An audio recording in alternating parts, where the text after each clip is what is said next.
उसका पति होता है। एक स्त्री के लिए सबसे बड़ा देवता उसका पति होता है। उसके पति के चरणों में ही सारे धाम होते हैं। ये हम नहीं कह रहे, रामचरितमानस ग्रंथ, शास्त्र, वेद, पुराण, भागवत सब कह रहे। इसलिए अपने पति की आज्ञा का पालन करना ये हर पत्नी का कर्तव्य है। लेकिन इसका अर्थ ये नहीं कि पतिदेव खुश हो जाए और वो पत्नी की कोई बात ना माने। ये दोनों तरफ से, गाड़ी दोनों तरफ से चलती है। पति की आज्ञा का पालन करना पत्नी का कर्तव्य है, तो पत्नी की भावनाओं को समझना ये भी पति का ही कर्तव्य है। माता सती भी यदि अपने पति भगवान शंकर की आज्ञा का उल्लंघन करती है तो जीवन में उन्हें भी कष्ट उठाने पड़ते। जैसे ही पहुंची अपने पिता दक्ष प्रजापति के पास, दक्ष प्रजापति ने देखकर मुंह को घुमा लिया जैसे देखा ही ना हो। बहुत मन में कष्ट हुआ। माता सती की कहने लगी, सुनहु सभासद सकल मुनिंदा, सुनहु सभासद सकल मुनिंदा, कहीं सुनी जिन शंकर निंदा, कहीं सुने जिन शंकर निंदा, सो फल तुरत लैब सब खाहु, सो फल तुरत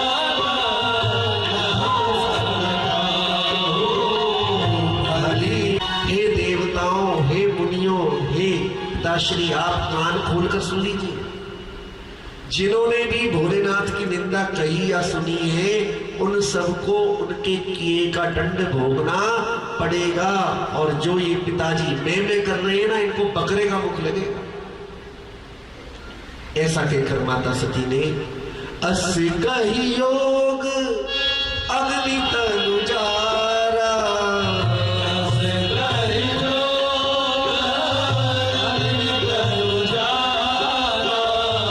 भयउ सकल मख हाहाकारा।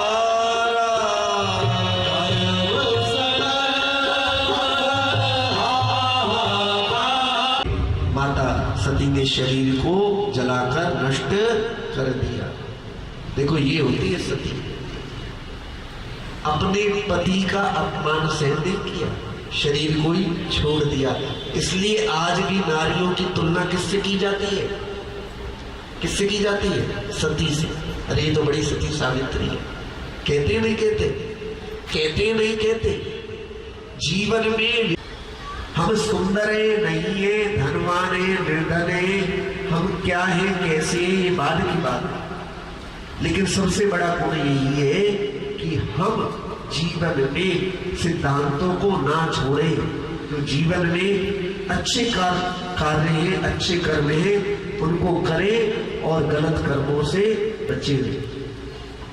माता सती ने अपने पति महादेव का अपमान से न करने के कारण शरीर को छोड़ दिया। जब शिवगणों ने उस यज्ञ को विध्वंस करने का प्रयास किया तो ऋषि भृगु ने मंत्रों की शक्ति से हजारों गणों को प्रकट कर दिया और शिव गणों को वहां से मार मार कर भगा दिया। समाचार सब शंकर पाए,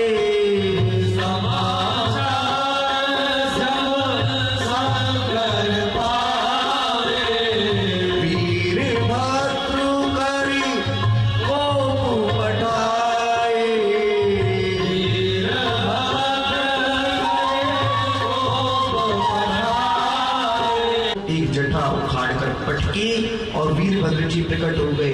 भगवान भोलेनाथ क्या क्या है मेरे लिए, जाओ पूरे यज्ञ को तहस नहस कर दो। और वीरभद्र जी पहुंचे, जिसका जैसा कर्म वैसा ही दंड। ये क्या कर रहे थे? शिवगणों ने बताया, जब हम पीट रहे थे तो हमें देख देख कर हंस रहे थे। एक कुत्ता मारा और 32 के 32 दांत टूट जाकर गिरे। ये क्या कर रहे थे? जब हम पिट रहे थे ना